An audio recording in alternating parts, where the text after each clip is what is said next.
안녕하세요. 하나를 해주면 열을 바라는 시댁 식구들 거지근성에 질려 대판 싸우고 이혼을 하게 된 제 이야기를 하러 찾아왔습니다. 저는 원래 회사를 다니고 있었는데 몇 년 전에 갑상선암이 발견되면서 일을 그만두게 되었어요. 지금은 수제 액세서리나 공예품 같은 걸 특수 주문받아 직접 만드는 일을 하고 있고요. 한참 잘 될 때는 하루가 모자랄 만큼 바빴고 한 달에 1,000만 원까지도 벌어봤습니다. 그래서 한때는 직원을 뽑아 번듯한 회사를 차리는 꿈도 꿨었지요.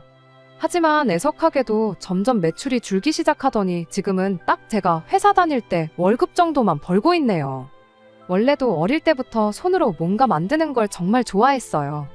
그래서 어릴 때는 부모님이 먼저 이것도 만들어봐라 저것도 만들어봐라 하시면서 아낌없이 재료도 사주셨고요. 하지만 중학교에 들어가고 나니 이젠 그런 것보단 공부를 해야 하지 않겠냐며 재료 대신 문제집을 사다 주셨지요. 학원 다녀오고 숙제하고 예습 복습마저도 다 끝내고 그러고 나면 정말 짧게나마 남는 시간이 생기곤 했어요. 그래서 그때만 잠깐씩 손으로 사부작 예전처럼 이것저것 만들곤 했는데 부모님은 그마저도 탐탁치 않아 하시며 절 나무라셨습니다. 그럴 시간이 있으면 문제를 하나 더 풀라고 그런 건 대학 가는데 하나도 도움이 안 된다면서요. 아시겠지만 지금으로부터 20-30년 전만 하더라도 좋은 대학에 진학하고 대기업에 들어가는 게 인생을 성공하는 지름길이라고 여겨졌었잖아요. 그리고 저희 부모님도 그렇게 생각하셨던 거죠. 아무튼 그래서 결국 저는 다른 건 다 잊고 공부에만 몰두하기 시작했습니다. 그리고 다행히 공부머리가 아예 없었던 건 아니었는지 결국엔 그토록 부모님이 원하시던 주변 사람들한테 자랑할 만한 서울에 있는 대학교에 입학했네요. 본가는 지방이다 보니 어쩔 수 없이 학교 근처에 집을 얻어서 자취를 시작했어요. 그리고 이내 무엇을 하든 더는 눈치 보지 않아도 된다는 걸 깨닫게 되면서 잊고 있던 취미 생활을 다시 하게 됐지요. 물론 그렇다고 공부를 소홀히 한 적은 없어요. 학비에 자취 그리고 생활비까지 대주시느라 고생하시는 부모님을 생각하면 공부를 손에서 놓는 건 있을 수 없는 일이었으니까요. 그래서 졸업할 땐 부모님의 소원대로 안정적인 회사에도 들어갔네요. 회사 생활을 시작하면서 부모님의 권유로 월세 대신 전세를 알아보기 시작했습니다. 그런데 곰곰이 계산해보니 제가 쓰는 생활비가 그렇게 크지 않대요. 취미생활이라고 해봤자 만들기가 전부였는데 당시 제가 사용하던 재료들이 그렇게 비싼 것들은 아니기도 했고요. 게다가 제 성향이 밖에서 사람들하고 어울려서 시간을 보내는 편도 아니다 보니 말 그대로 돈 나가는 일이 별로 없었어요.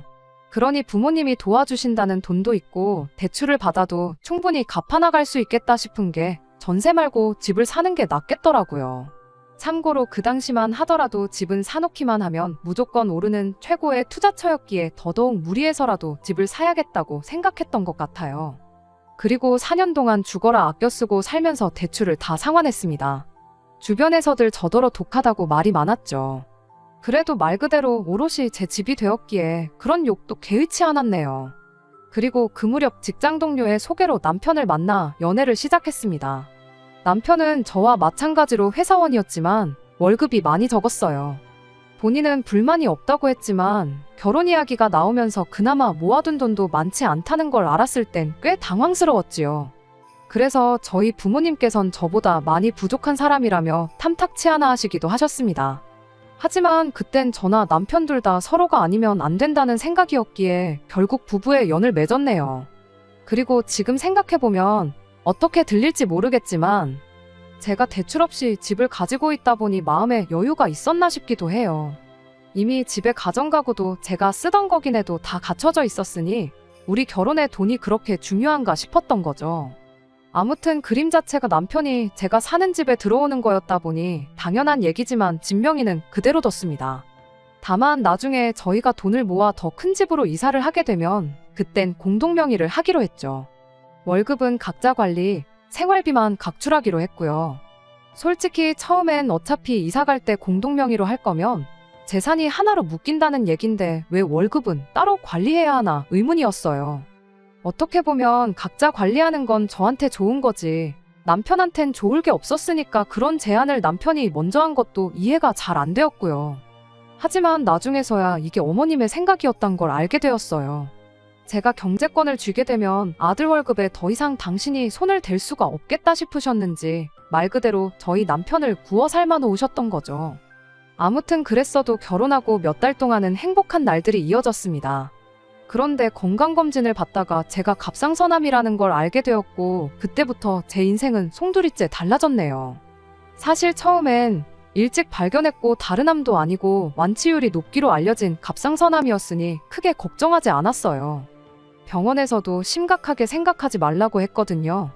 그런데 문제는 생각지도 못한 곳에서 생겼습니다. 바로 회사였지요.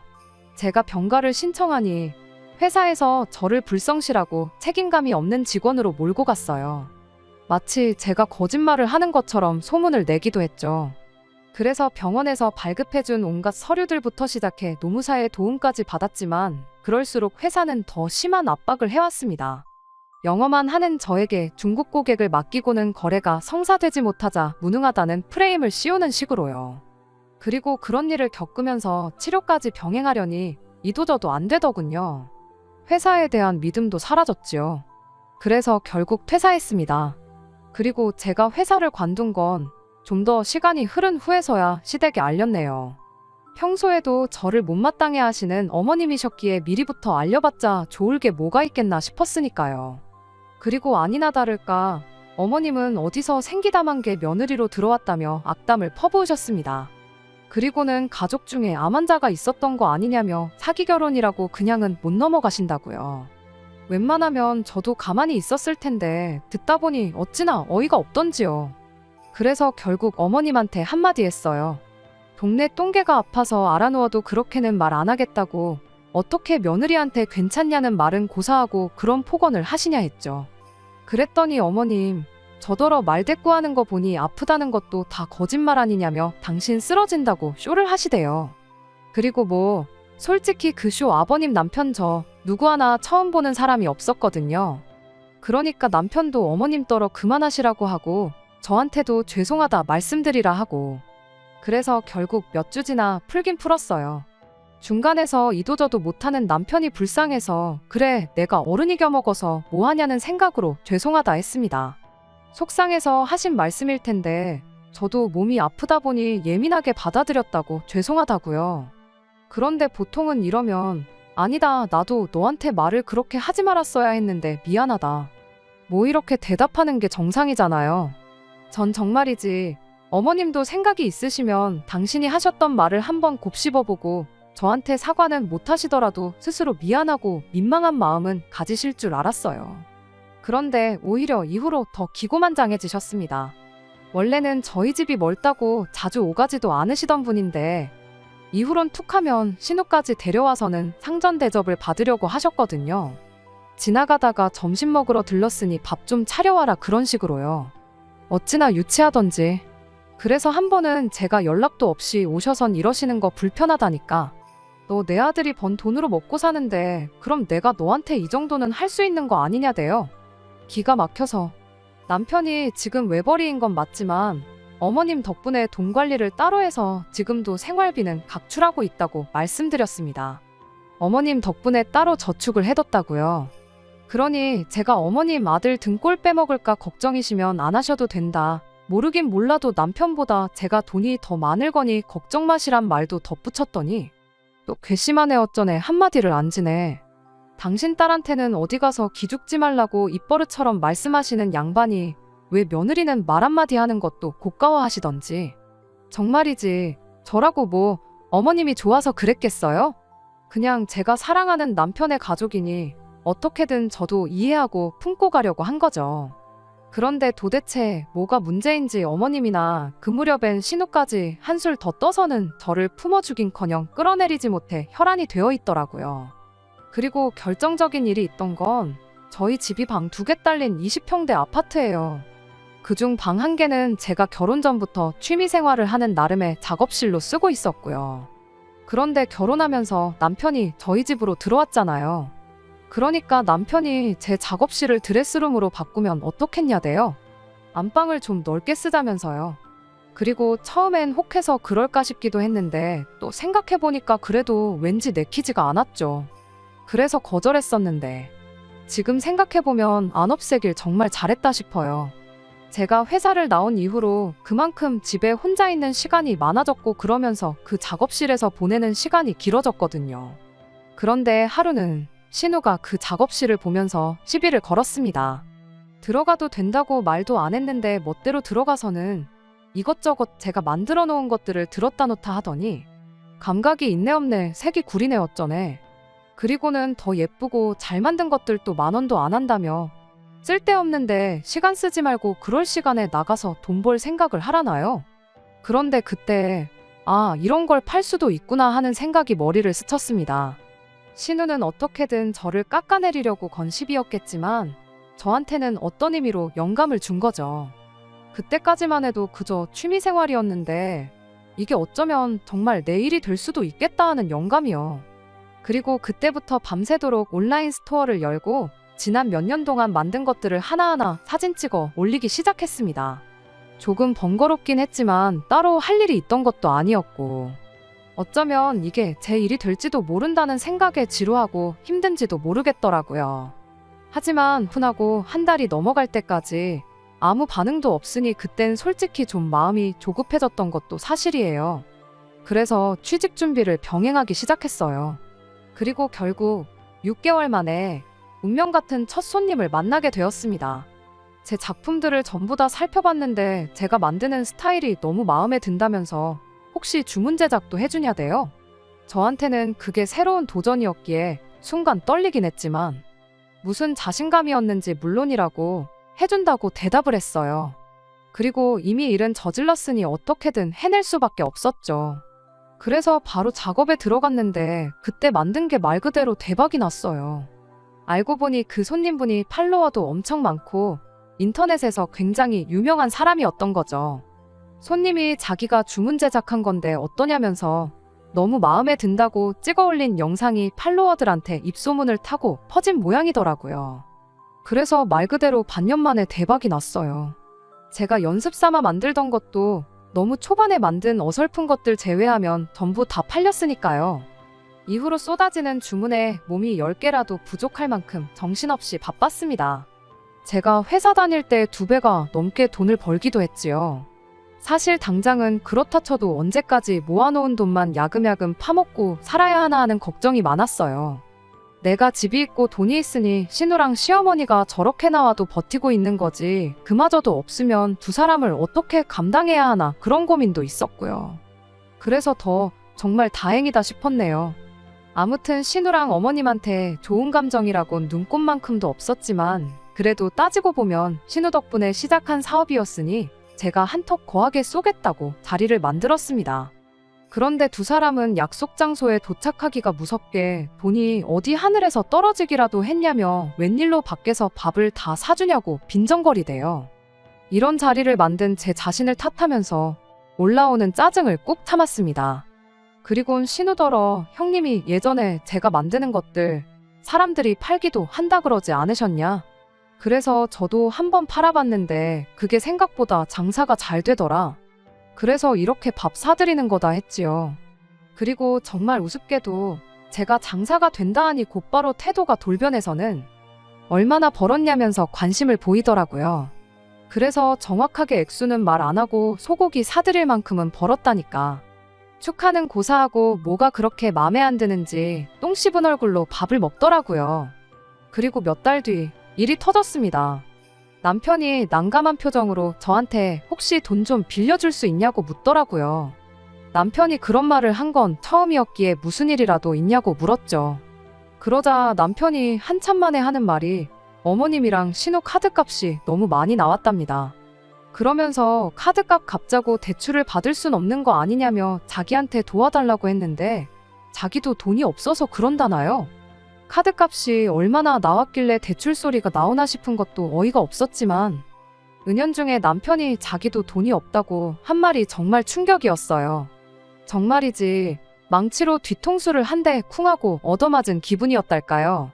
결혼할 때 남편이 모아놨다는 돈을 다 쓰지도 않았어요.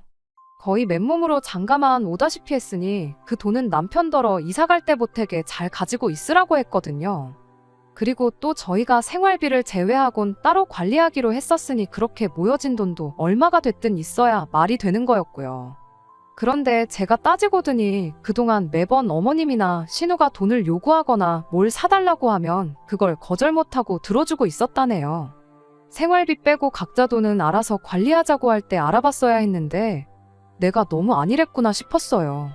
동시에 남편한테 화가 나면서도 아무리 가족이라고 해도 자기 돈을 홀랑 털어갔는데 그 와중에 카드값 갚아주겠다고 저한테 돈을 빌려달라고 하는 게 기가 막혔고요. 결국 더는 참을 수가 없어서 남편을 앞세워 시댁으로 향했습니다. 이번만큼은 제대로 단판을 짓겠다는 마음으로요. 하지만 적반하장도 유분수지 도착한 시댁에서 오히려 어머님과 신우가 목에 핏대를 세우며 저에게 악을 써댔습니다. 한 달에 1,000만 원은 버는 것 같은데 그걸 어떻게 감쪽같이 속이고 있었냐면서 그깟 카드값도 좀 내주면 되는 걸 가지고 여기까지 쫓아올 일이냐면서요. 정확하진 않았지만 그래도 남편조차 모르는 제 수입을 어떻게 두 사람이 아는 건가 싶었는데 신우가 자기가 다 더해봤대요. 알고 보니 제 온라인 스토어를 찾아내선 거기에 품절 표시가 된 물건들 값을 다 더하고 자기 나름대로 계산을 해봤던 거죠. 올라간 물건이 좋기 700개는 되었는데 그걸 하나하나씩 다 더했다니 그 집념이 사이코 수준이다 싶대요. 아무튼 카드값은 당연히 못 내준다. 그리고 말 나온 김에 그동안 뺏어간 내 남편 돈이나 내놓으라고 했습니다. 그랬더니 가족끼리 돈 가지고 이럴 수가 있냐며 나오지도 않는 눈물을 두 모녀가 쥐어짜내는데 정말 가관이더라고요. 그래서 이대로 가봐야 언성만 더 높아지고 저만 더 추해질 것 같아서 그냥 집에 돌아가기로 했습니다. 대신 남편 경제권도 이제 제가 가지고 오기로 했고 2번 다시 시댁엔 1,000원짜리 한 장 주지 않기로 못을 박았죠. 그러고선 남편 다시 데리고 밖으로 나가려다 우연히 신우 방을 보게 됐는데 순간 깜짝 놀랐습니다. 커튼 하나까지 제 작업실하고 너무나 유사했거든요. 아마 신우 딴에는 저도 하는데 자기라고 왜 못하겠나 싶었나 봐요. 평소에 저를 어지간히 무시했으니 제가 하는 일도 무시했던 거겠죠. 하지만 아무리 그래도 그렇지 제가 이만큼 되기까지 쏟아부은 시간이 얼마인데 그걸 하루아침에 따라잡을 수 있다고 생각했던 걸까요? 하지만 신우는 이때다 싶었는지 저 때문에 자기까지 이 일에 손을 댄 거라고. 이거 하느라 들어간 돈이라도 물어내라는데 그냥 갖가지 말도 안 되는 이유를 들이대며 제 돈을 뺏어갈 궁리만 하는구나 싶대요. 그래서 제발 작작 좀 하라고 부끄러운 줄 알라고 소리치고는 뒤도 안 돌아보고 남편만 데리고 나왔어요. 악하고 거지근성만 남은 모녀의 품에서 내 남편이라도 구해왔으니 이제껏 날린 돈은 그냥 없던 돈이라 치고 이제부터라도 우리 둘이 잘 먹고 잘 살면 된다고 생각했거든요. 그런데 집에 도착한 이후로 내내 남편 표정이 영 좋지가 않대요. 그리고 저는 처음엔 그래 자기 와이프랑 가족이랑 싸웠으니 자기도 마음이 안 좋겠지 싶어서 내버려뒀어요. 그런데 하루 이틀이 지나면서 나아지긴커녕 더 냉랭하게 나오는데 그때부턴 저도 좀 짜증도 나고 기분도 나쁜 거예요. 그래서 왜 그러냐니까 하는 말이 안 보고 살게 되더라도 돈이라도 얼마 해주면 안 되겠냐입니다. 이제껏 그래도 자기가 책임지고 해주던 것들이 있는데 갑자기 딱 끊어버리면 두 사람이 얼마나 힘들겠냐고요. 아직도 그 사람들이 가족으로 느껴지냐고 정신 차리라고 했습니다. 그 모녀한테 당신은 그냥 돈 나오는 ATM에 불과하다고 정신 차리라고 했지요. 그랬더니 남편이 한다는 소리가 내 부모 형제에 대해서 그렇게 말하지 말랍니다. 그리고는 저한테 너는 뭐 다르냐면서 너도 나를 가족으로 생각하지 않는 거 아니냐고 따지대요. 신우나 시어머니에 대해서 그렇게 말한 건 그렇다 쳐도 가족으로 생각하지 않는다는 말은 무슨 말이냐고 물었어요. 그랬더니 남편이 어이없게도 공동명의 이야기를 꺼냈습니다. 애시당초 제가 자기를 가족으로 생각했으면 애초에 진명이를 가지고 그렇게 손익을 따지지 않았을 거라나요? 그러면서 자기는 룸메이트에 불과하다면서 그리곤 회사 다닐 때보다 돈도 더 잘 버는 모양인데 이제껏 자기한테 왜 비밀로 했냐더니 그것도 너무 서운하다고 나중엔 소리를 지르는데 그때 딱 내 남편만이라도 지켜야겠다는 마음은 온데간데 없이 사라지고 오만정이 뚝 떨어졌어요. 피는 못 속인다는 말이 딱이었지요. 한편으로는 얼마나 시어머니한테 가스라이팅을 당했길래 이걸 이렇게 생각하나 싶기도 했지만 이미 생각이 저런 사람하고 결혼 생활을 이어나가 봐야 제 인생에 스트레스만 늘어나지 아무런 도움이 되지 않겠구나 싶어서 이혼하자 했습니다.